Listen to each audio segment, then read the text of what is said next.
Running is a lot like having a dog. I have two dogs myself, and here are some similarities that I've found between running and my very good boys. First one is it's very structured. Having a dog, you wake up at the same time every day, you feed them at the same time every day, or else they sit there begging you for food, just looking at you like, Dad, I'm gonna die.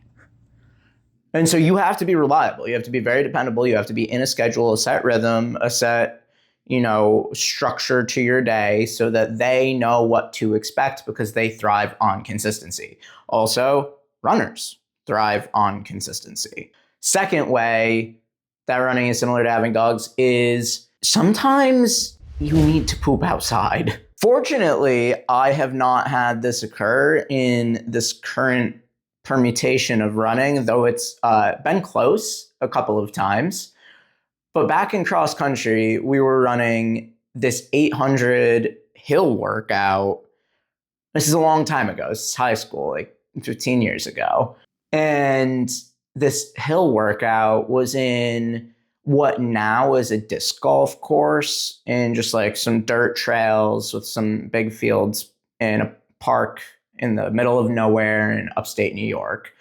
And as I'm about to hit the big steep hill, the main hill of the 800, I start to feel a rumble in my stomach and I have to bail and nobody knows where I went. I just like totally bailed, went into some bushes, found some leaves, did what I had to do, but it was horrible. Well, having dogs, sometimes you're walking in the park with your friend and you just have to clean up their poop. That's part of having a dog.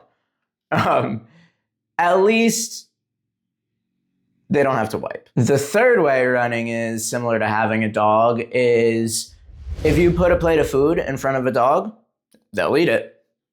If you put a plate of food in front of a runner, they'll eat it. And if you give them another, they'll eat it.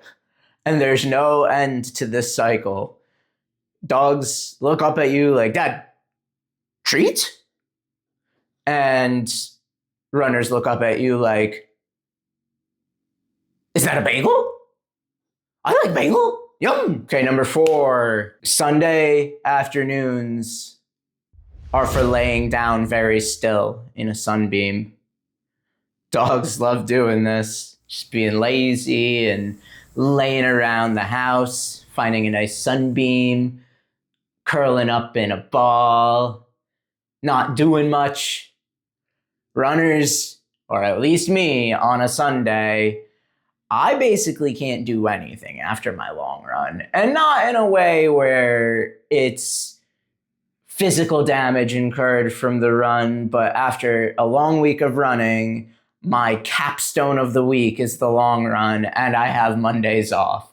And so getting back from the long run, after showering and getting some food in me, I will probably sit still for like upwards of 2 hours at a time without moving at all. Number 5, sometimes a mysterious person with mysterious motivations will ask you to do things that you don't understand, but it'll be for your benefit. Let me explain. Dogs have an owner, like me, for my dogs, and sometimes I will hide treats for them around the house and ask them to go find the treats. They don't know why that's happening. They don't know that I want them to leave me alone for 15 minutes while I do something important. They just think the treat fairy has bestowed us with gifts from the heavens.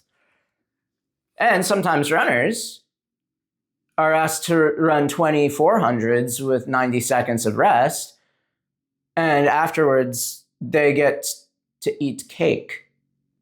They don't know why that's happening. Their coach just told them to do that, which is a perfect segue into training. Runners train to get better at running. Dogs train to get better at being a dog. The final way that being a runner and owning a dog are similar is that You have this bizarre, unconditional love for both things. I love my dogs, and they love me, despite the fact that we both annoy each other sometimes.